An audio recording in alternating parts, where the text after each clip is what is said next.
figure in the realm of computer science who has made significant and lasting contributions to the field of AI. His work at Google has been instrumental in propelling the company to the forefront of AI research and development. He is one of the founding members of Google Brain, a team that pioneered the development of large-scale AI neural networks, a cornerstone of modern AI systems. His expertise and leadership have played a crucial role in shaping AI strategy and solidified his position as a leading voice in the AI community. Please make your way to the stage.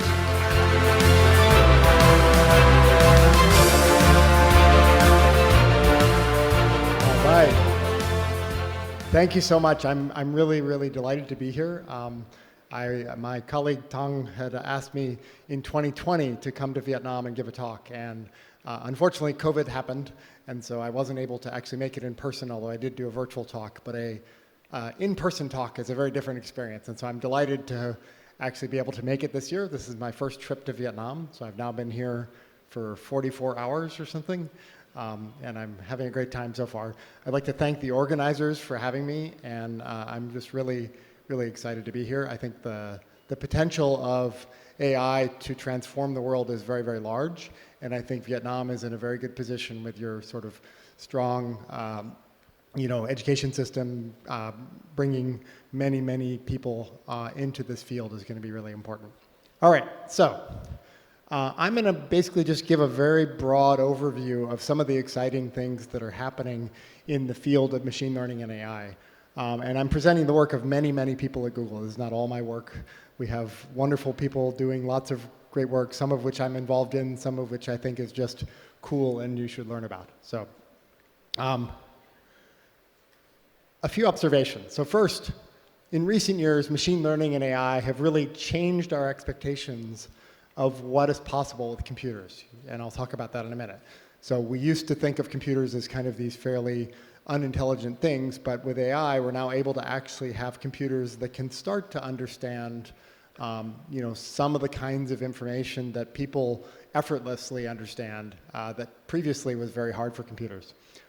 Second thing is that increasing the scale of these AI systems, using larger scale computation systems, using larger amounts of training data, increasing the model sizes that we're training, all of those seem to improve better the results of these systems.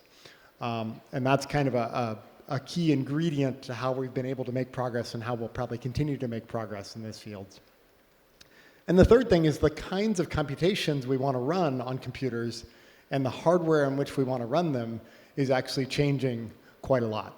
The machine learning algorithms that we use actually look very different than the sort of traditional handwritten C++ or JavaScript code that many computer applications you're familiar with are built out of. And so we want to be able to build hardware that can enable us to do a better job of running these computations more efficiently. So in the last decade, there's been a lot of progress on some of the sort of most fundamental problems in artificial intelligence and computer vision and language understanding and speech understanding. So we've been able to actually solve a lot of these problems pretty well, where now you can feed in the pixels of an image and get out some sense of maybe a category of what is in that image. That's a leopard. Or feed in the raw audio waveform and then get a transcript of what is being said. How cold is it outside? Hello, how are you? And get the translated version of that. That's machine translation. Or in some cases, feed in a pixels of an image and get not just a category, but actually a full description of what is in that image. In the same way a human might be able to sort of give you a one-sentence description of an image. But I think one of the most exciting things about generative AI in the last sort of 3 to 5 years is that we've actually been able to reverse those arrows in a lot of cases. And so all of a sudden we can now generate, hundreds or thousands of images of leopards if you say, I'd like images of leopards. Or, you can go the other direction and have very high quality text-to-speech systems so that computers can have very natural sounding voices. Translation being reversible is not that surprising. But also generative images in the sense of giving a description of an image you want and then being able to actually produce, realistic looking imagery, or in some cases videos of these things. And so I think this reversal of the capabilities is key to some of the excitement that you see in this field. And I think it's also important to look at the progress rate in some of these kinds of problems. So there's a Stanford-designed contest called the ImageNet Challenge, where your system is given a bunch of images like this, and there's a set of 1,000 different categorical labels, and the system has to take in just the pixels of an image and produce the correct label for a bunch of images it's never seen before.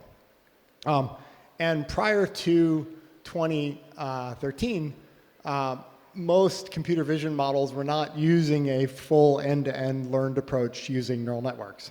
And in 2013, Ilya Sutskever, Alex Kruszewski, and Jeffrey Hinton came out with a very famous paper, affectionately known as AlexNet, that for the first time used an end-to-end neural network to do this problem, and made a dramatic improvement in the accuracy, so from 50.9% up to 63.3%. This was like a revolutionary field paper in the field of computer vision.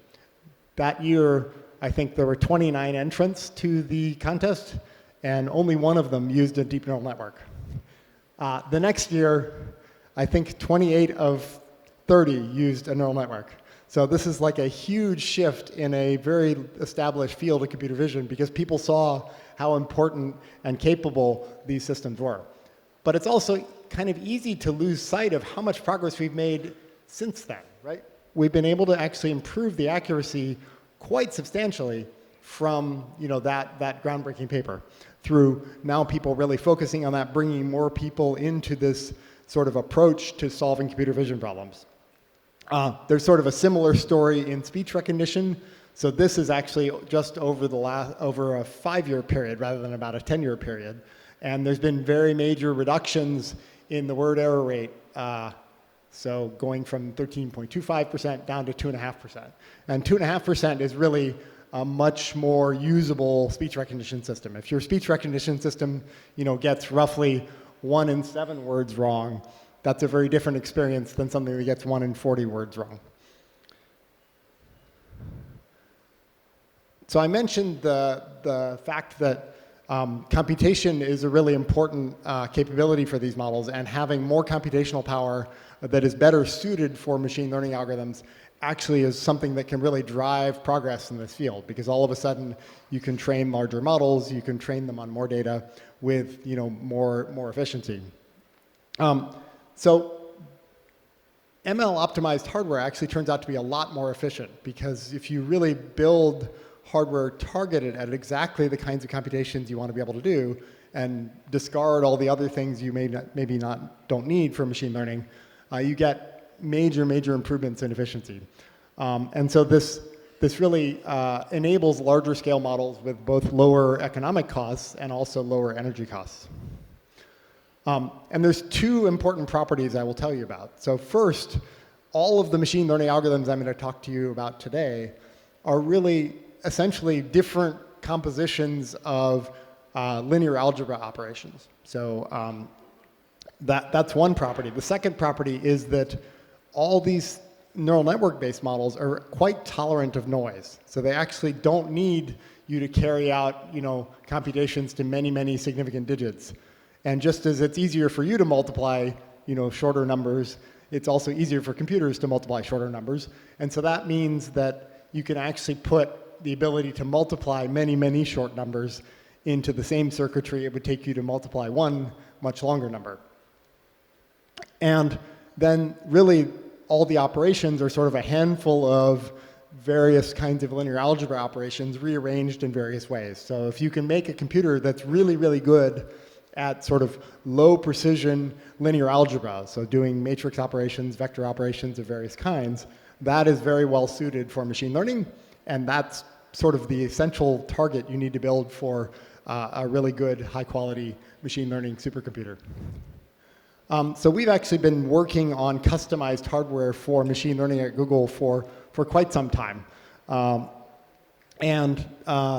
the TPU v1 tensor processing unit that we first developed was really targeted for inference, which is the process when you already have a trained model and now you're trying to get predictions out of that model. And so it really was a very simple system. It's just a single card that fits into a PCIe slot on a computer, but it actually offered about 30 to 80x improvement in performance per watt over the sort of contemporary CPUs and GPUs. So that's an example of the massive improvements you get by specializing the hardware to the computations you actually care about. I'll also point out this paper that described the TPU v1 is now the most cited, or very close to the most cited. Should pass it next week. The most cited paper at the International Symposium on Computer Architecture, which has a 50-year history in really awesome computer architecture work. Subsequent chips then focused more on the problem of training machine learning models, and so we've produced a progression of these things: TPU v3, v2, v3, v4, and most recently we've talked about TPU v5p in there. And in the training problem, you actually really want more compute power than even these boards are able to provide.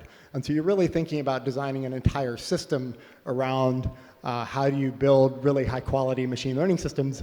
And so these are the sort of systems that these boards assemble into in order to provide a very large amount of computational power in one densely connected, customized network-based system.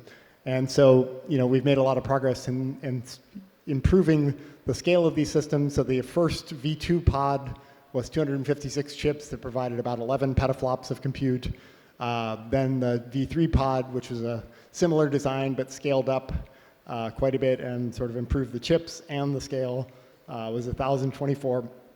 This one was liquid cooled, so you have cooling going directly to the surface of the chips in order to actually provide cooling power. The V4 pod was 4,096 chips, and the V5 pod is about almost 9,000 chips, 4 exaflops of compute and 8 exaflops in integer computation. So the scale of these systems is actually going up. We actually sometimes use multiple of these pods connected together with more traditional networking in order to actually train these models.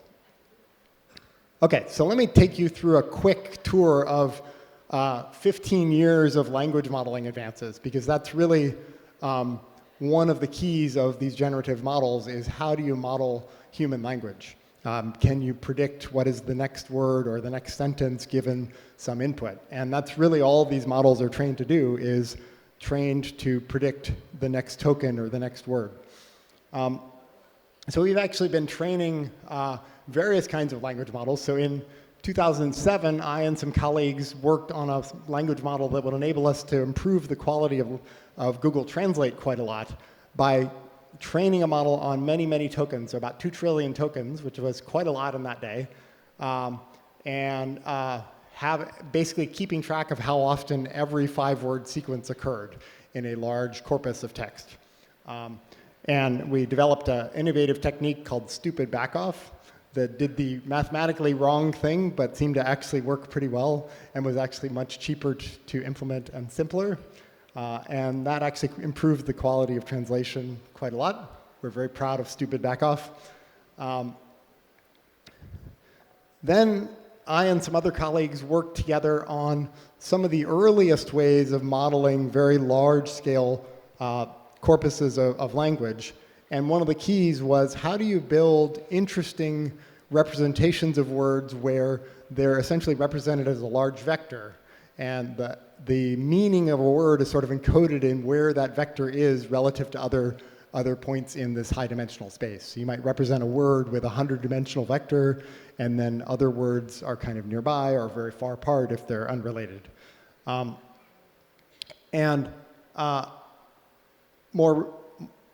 My colleagues Kwok, who's here, and Ilya Sutskever and Oriel Vinyals then improved on that, where instead of just the sort of vector-based representations of words, they built something that could take in a whole sequence of words in an encoding representation and then train the model to be able to then decode one word at a time, initialized from that decoder. So you can think of that as being useful for, among other things, machine translation. So you encode the sentence you're trying to translate, and then using the representation that you've initialized from that sort of, say, English sentence, you can then train the model to decode a translation one word at a time, using the representation that's been trained and updating it after every word that you emit. Oriel and Kwok then said, hey, this could be useful not just for translation, but also for conversation. So now the input is the turns in the conversation so far, and then the output is what should the computer respond. You know, hello, how are you? Oh, I'm fine, it's great. I'm really enjoying my time in Vietnam. What do you think about the weather here? And then maybe the system might reply, it's awesome, but a little hot.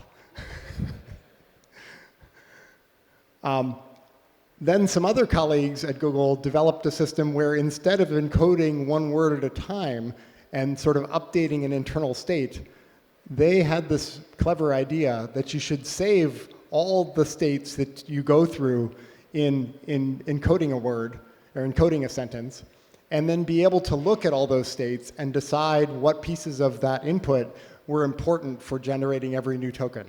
And that's really key, because that meant that instead of having this dependency of every word, you have to update the state, and before you can update the state for the next word, you have to sort of finish that computation. This enabled you to essentially do all the computation on 1,000 words of input in parallel. And so that whenever you can provide more parallelism to these specialized pieces of hardware, you generally can get better scalability and therefore able to train larger models on more data. And then Kwok and some other colleagues then decided to train a transformer-based model on how do you build a really good conversational agent. And that's sort of the genesis of the kind of conversational chatbots you see in both Google's products and other companies' products today. And so essentially scaling up training on conversational style data gives really good results. And they were able to evaluate in this paper, you know, how sensible the responses were and how specific. You like a chatbot to be specific enough that it actually gives you useful information, not just sort of generalities like I'm fine. You know, you'd like it to actually respond to the specific question it was asked. And since then, there's been a progression of many, many papers and many important models in this field, some from Google, some from other companies and organizations. But I think you're seeing a lot of excitement about this field, and people are really pushing forward, you know, research ideas, the scale of these models, and that's leading to pretty significant advances in the capabilities of these models. Okay, so I'm going to talk to you a bit about Gemini, which is an effort that started about 1.5 years ago at Google, about how do we train very high quality multimodal models. So we don't want models that just deal with text. We'd like them to be able to deal with all kinds of inputs and produce all kinds of different outputs. And so, as I said, this started in February 2023. Along with Oriel Vinyals, I'm one of the 2 co-leads of this effort. And we have many, many collaborators from Google Deepmind, from Google Research, and all over Google. And the goal was really, how do we train these highly capable multimodal models, and then how do we make use of them in lots of different product surfaces at Google, and also as a sort of developer-based API. And we've so far had 2 pretty major releases, the 1.0 public release in December, and then the 1.5 release in February 2024, earlier this year. And there's a pretty comprehensive tech report about the first version, and we also have one about the 1.5 release. So one of the things we wanted was for Gemini to be multimodal from the start. So it consumes things into a large transformer-based architecture, but it's able to take input sequences that are mixes of text or audio or images or video and put those in as the encoding sequence. And then it's able to then be able to generate text, but it can also generate images, and more recent versions can generate audio as well. And that's important because you want to be able to solve all those problems I showed with the reversed arrows in one model rather than having very specific models to do one of those tasks, to do translation or to do image generation. You'd like it so that that was one seamless system, not 8 separate things. So here's an example of a problem from the 1.0 tech report that Gemini can solve, and it sort of demonstrates the importance of multimodality. So you have a problem that's demonstrated in the this is the problem that was asked, and then a solution that a student has sketched out in kind of somewhat readable handwriting. And then you can ask Gemini, try to reason about the question step by step. Did the student get the correct answer? If the solution is wrong, please explain what's wrong and solve the problem. Make sure to use LaTeX, which is a sort of formatting technique for mathematical equations, and round off the final answer to 2 decimal places. So that's the input to the model. And I think what you're going to see is a fair amount of these different capabilities being combined together in order to produce the output. So first, it had to sort of read what the student wrote in that handwriting, so it's able to sort of recognize handwriting. It had to understand what the problem was. It had to understand the techniques you would use to solve that problem, so some basic math and maybe high school level physics, and reason through that the student did not get the correct answer. They made a mistake in calculating potential energy, and then it goes on to describe exactly what they did wrong. At the end of the slope, they have only kinetic energy was given to that, so we could redo this. And substituting the values, we get this. So, this is, I think, a demonstration of why multimodal models are very important, so that you can have models that can work through, visual data, sort of textual data, textual input, and be able to reason through and produce the correct output. And that, I think, is one of the key things that we'll see these models get better and better at. You can already imagine the potential in education for something like this. If you're a student struggling at home and you can ask the system, did I get this right? And can you explain why I didn't? That's a really key thing.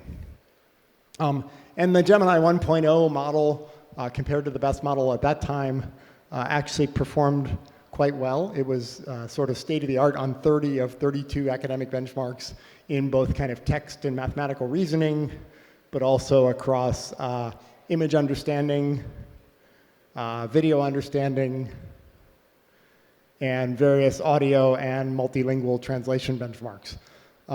So we were pretty proud of that model. It did reasonably well. It was a good initial model. But then we sort of have been continuing to improve the Gemini models and making lots of both algorithmic improvements, improvements to data, better ways of evaluating the system. And so that's sort of the way we've been continuing. Let me talk a bit about in-context learning. So one of the ways in which these models operate is they get some input data, and then they're able to produce kind of an output that is sensible given the input. So that might be a prompt like I showed about the skier slope problem.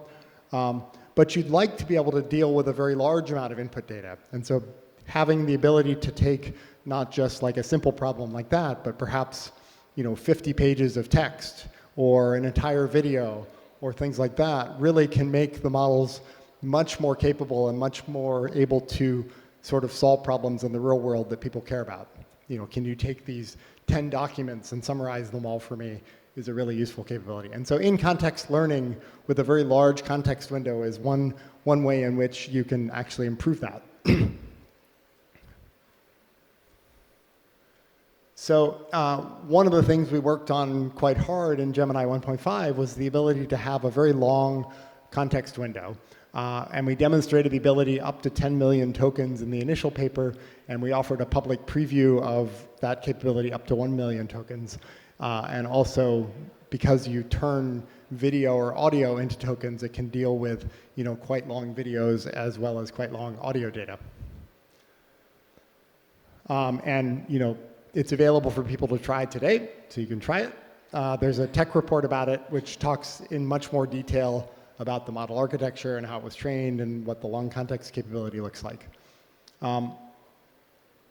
So one of the things you want the model to be able to do is to pay attention to data in the input that it's been given, and not sort of ignore it. So there's a nice benchmark that Greg Kamrat, who's an external developer, created that tests the ability for a model to probe and remember hidden facts anywhere in the input. And you can kind of vary where you put that in the input and vary how long the input is. And what you see is that you want green, which means you got, you got that correct in the input space. And so for video data and audio data and textual data, the 1.5 Pro model is able to make use of that information regardless of where it is in the context window, and generally does quite a good job of recalling that information. So when we released this, developers were pretty excited about the long context capability. And so, for example, this is an example where we took a 44-minute video and then asked the system to summarize what happened in the video, which is like a pretty complex multimodal reasoning task, because you have to understand what is significant in a long video, who is the main character, when you see them in different scenes, it actually is able to understand that's the same character. And it produces like a pretty nice, fairly short summary of that. The long context capability is also very useful for writing code and doing software development, because all of a sudden you can put in not just like the particular file you're editing, but maybe an entire code base, and have the model able to use that in order to sort of suggest improvements you want to make to the code or changes you want to make to the code. And so this particular person, external to Google, dumped an entire code base from GitHub and all the issues, which are sort of bug reports that people have given for that system, and asked it to first, suggest what the most important issues to fix were, and then asked it for the most urgent ones, can you please fix it? And this one turned out to be, this unfinished callback is being called twice when it really should be only called once. And so it actually suggested, adding a new variable, unfinished called, that kept track of whether you'd already called it, and then not calling it again in the context in which it was being called twice. Which is, a fairly complex software engineering task that is something you'd like to have fixed in your software. This is one of my favorite examples of the long context, which really demonstrates the ability of these models to learn from the input data. So there's a language spoken in eastern Indonesia called Kalamang.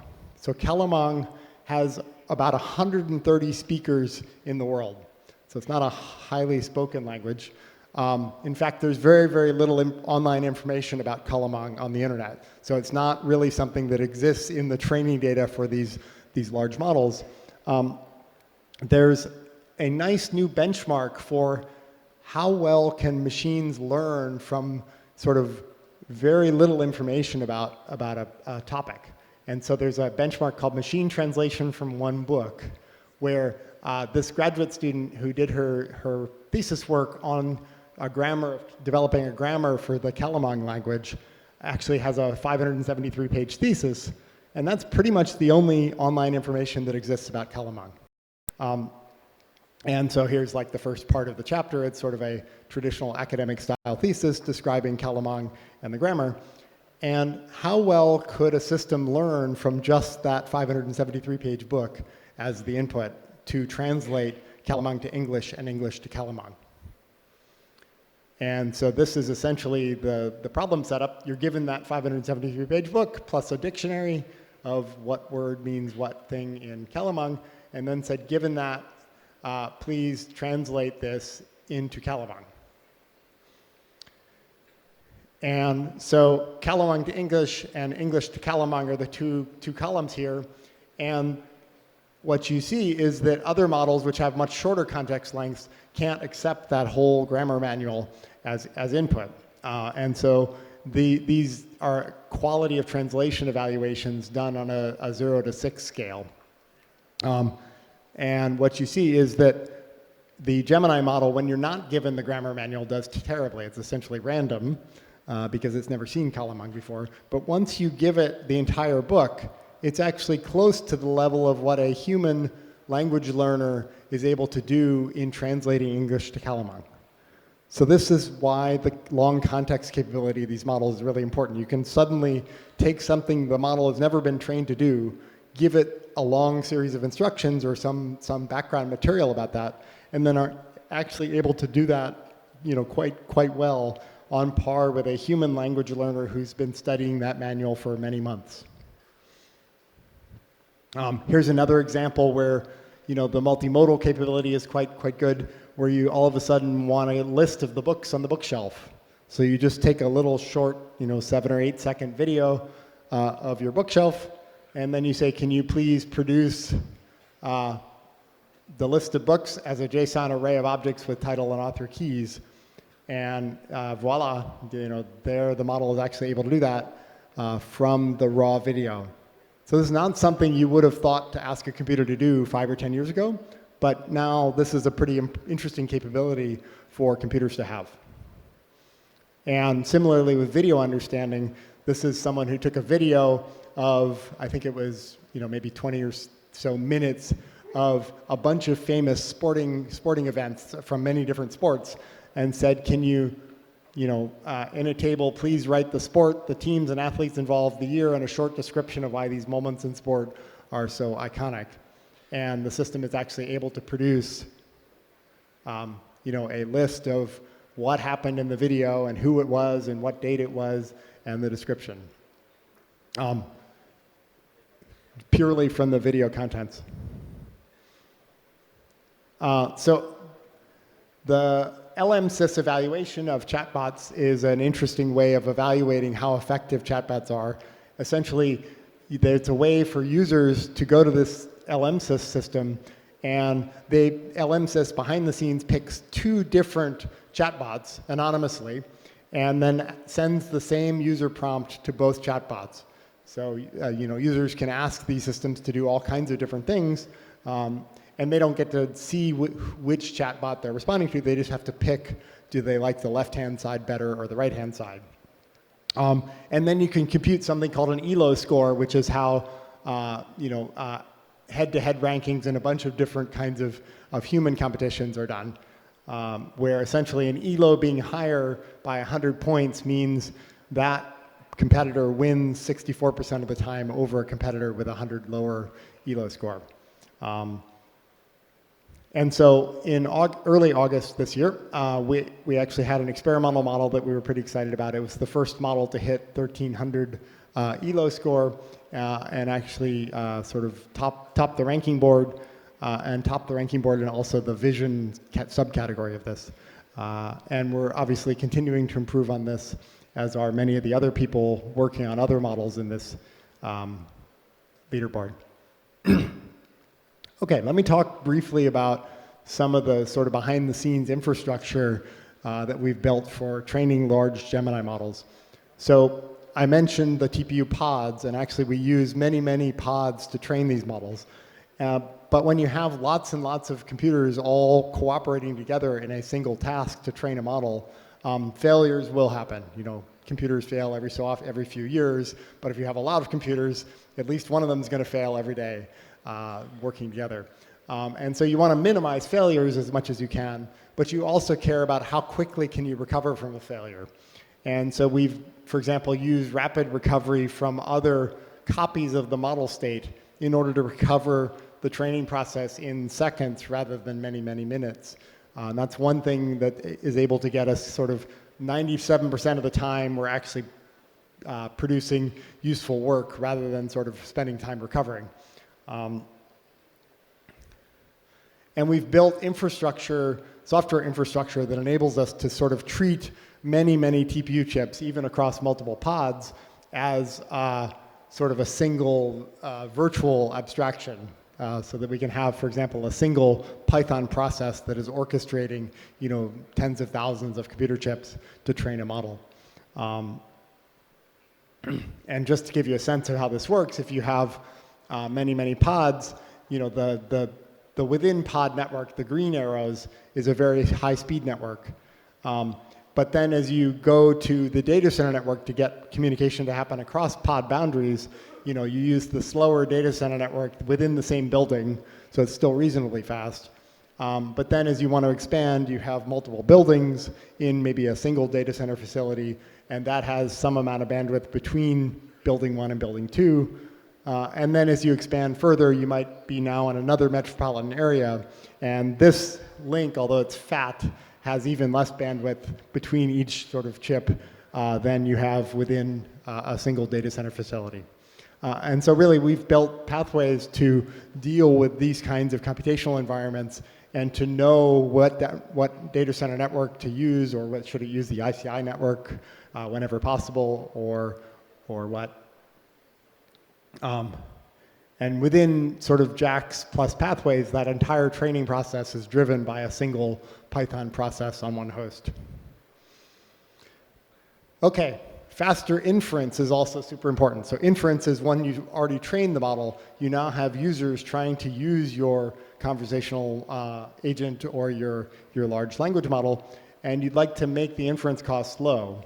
And that can greatly broaden the impact. You can now suddenly bring them to 5 times as many people if you can reduce the serving costs by a factor of 5. And that enables you to bring higher quality models as well, because you can afford to spend that sort of improvement in computation to use some of it to serve larger models. So one of the things is you want to consider the expected inference load when you're deciding on how large a model you're going to train. And there was a really quite nice piece of work that showed if you ignore inference load, there's an optimal point of how big you should make your model based on how much data you have and how much training compute you can afford to apply to it. And so that sort of helps people size the model appropriately for getting the best possible quality out of a model given that compute budget and data budget. But it turns out that ignores the inference cost, because if you're going to train that model and then use it 1 billion times, that's a very different thing than if you're going to train that model and use it 5 times. And so considering the inference cost, you now end up in a mode where you actually want to train a model, and you can produce higher quality, smaller models by overtraining, which is sort of making more passes over the training data than you would have predicted from just the training compute optimal scaling laws. And you can also use distillation to distill these large models into smaller, lightweight models. Essentially, a really big model that is very expensive to use at serving time actually turns out to be a very good teacher to train a smaller scale model that is almost as good, but now is much easier and cheaper to serve to more users. And this is based on a technique in a paper that we published, Jeffrey Hinton, Oriol, and I published in a while back, 2014, I think, or something like that. Another technique we've been using to make the models higher quality is to make them sparse. So you activate a small portion of a much larger model at inference time. So this is effectively, if you have a large amount of training data, you want a large model capacity so that the model can remember lots of things in the training data, but you'd like it if you only need to call upon sort of the right 5% or 10% of the model when you're handling any particular request, because maybe this request is more about mathematics and not recognizing visual imagery. And so if you have part of the model that's specialized for mathematics, you should call on that only sometimes, not every time. And this is a long line of work with many different pieces of work at Google on how do you build effective sparse models. The other thing that's effective here is what's called speculative decoding. So this often gives you about a 2x or 3x improvement in the ability of the models to decode and produce output quickly. And it really changes only the decoding algorithm. There's no architectural changes and no retraining needed. And the nice thing is it has no trade-off because it produces guaranteed the identical output distribution. This is described in more detail in this very nice paper, Fast Inference from Transformers via Speculative Decoding. So the basic idea of this approach is that transformers, when you're producing one token at a time, are actually quite memory bound. So they're memory bandwidth bound to bring the parameters of the model into the sort of accelerator in order to then produce just a single token.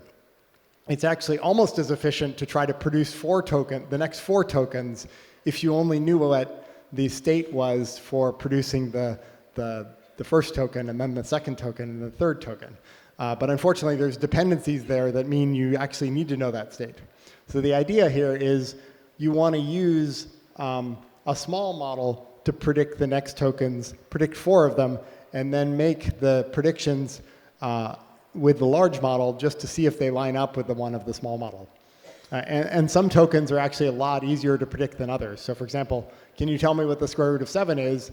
And if the model starts producing output, sure, the square root of, it's very obvious to say 7 there because that was in the input. But the actual tokens to produce that number is much harder, and you'd like to devote a bit more thinking to that. So here's kind of an animation of how this drafting model works. The fast model drafts ahead 5 or 6 tokens, and then the larger model is just used to validate how much of that prefix actually is in concordance with what the larger model wanted to produce. Whereas if you use the large slow model, that's sort of operating 1 token at a time. And here you see big jumps where it's actually able to accept 3 out of the 6 tokens that were generated with roughly the same computational cost as producing just 1 token. Okay, so scaling and performance improvements of these machine learning systems is really critical to continued advances. In terms of semiconductors, one of the things that is sort of unfortunate is designing a new chip is very time consuming. It takes you, usually dozens to hundreds of person years, lots of different kinds of specialized expertise. I actually think this is a pretty exciting area where machine learning can really help. And we've been doing work in a bunch of different areas of the process of designing a chip. So ranging from the high-level architectural exploration to how do you synthesize, high-quality sort of circuits in order to perform various tasks. How do you help with designing verification test cases, but also placement and routing. So I'm only going to have time to talk about this one today, but I think it's a pretty exciting area where you use reinforcement learning to generate automatically the placement and routing for circuits, rather than the more traditional computer-aided design tools which use non-learned approaches.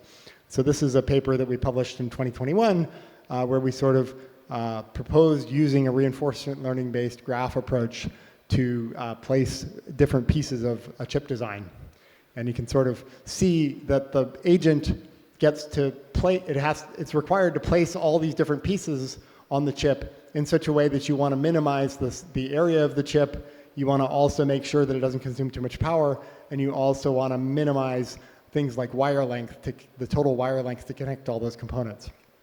And so the RL agent can place hundreds of these things and then evaluate that design in terms of the sort of wire length, the congestion, and the density, and then run this loop many, many times. And so it essentially learns to place circuits better and better. And so this is kind of the design of a human expert. There's a bunch of logic in the center and a bunch of macros, which typically are sort of on processor, various pieces of memory like SRAM. And this is the design a human came up with, and this is the design the machine learning-based placer came up with in 24 hours. And you can see it's actually got a kind of more organic structure where it's really able to sort of put the things important that need to be nearer each other, and reduce the total wire length quite a lot over the human design. And more importantly, do it in 24 hours instead of 6 to 8 weeks of a person's time. And we've been using this approach to design TPUs. So we run the computation on older generation TPUs in order to design new generation TPUs that don't exist yet.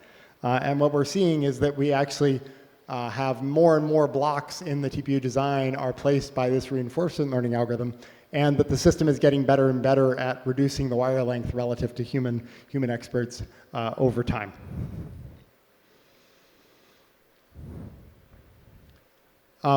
There's all kinds of really cool things that are happening in terms of on-device machine learning computation. I'm not really going to go into a lot of detail about them, but I think that's also something where there's a lot of potential for improving the ability. And all of a sudden, these machine learning models that actually run on-device can understand speech, can generate speech, can understand what's on your screen, can understand what's in a video that's playing, and that enables us to build all kinds of interesting features into Android phones, for example, to help with accessibility for people who maybe are hard of hearing. We can put captions on videos as they're watching them, even if the video itself doesn't have captions. We can do things like when you call a customer support line, it can hold for you and tell you when the person actually comes on and what they say. Various really interesting features. And one of the examples is this system can actually call businesses and ask them when they're open, and are they open on this particular vacation day, or are they going to be closed, so that we can provide updates for Google Maps users to do that. And we can, for example, for people who maybe are not as literate, not able to read written script, we can actually turn that into something that is spoken for them, so that they can sort of understand what's in this box of food. It's a pretty important capability. All right, I'm running out of time, so I'm going to skip all of this stuff, and I will rely on our panel. But I do want to touch on having a deeper and broader understanding. I think one of the things that's really, really important is that AI is an incredibly amazing tool if it's used in the right way, but there are a bunch of sort of hidden ways in which, if you apply it to problems incorrectly, you can introduce bias in ways that is sort of unfair, or can amplify bias that exists in the training data. So in 2018, we actually published a set of principles by which we believe AI systems should be developed and deployed in the world. And I actually like these principles. They've been enduring since 2018, and I think they're a good way to think about, as you're developing AI solutions, what you should be doing. I will point out that a lot of these things, like avoiding creating or reinforcing or unfair bias, or be built and tested for safety, are evolving research areas as well. So you want to kind of apply the best known techniques in these areas, but also then think about, how do we advance the state of the art in these areas. And so, we've actually published hundreds of papers since 2018 on new techniques for tackling a lot of these issues. And I think it's really important for everyone thinking about AI systems to really focus on how do you build these systems safely and so that they have the maximal positive impact. All right. So in conclusion, AI is really making progress in the ability for computers to understand, perceive, reason about the world around them. And that creates really tremendous opportunities for tackling many, many fields of endeavor, opportunities in healthcare and education and creative image generation. But also, it's really important to think about how do you do this responsibly. And with that, I am done. Thank you very much for your attention.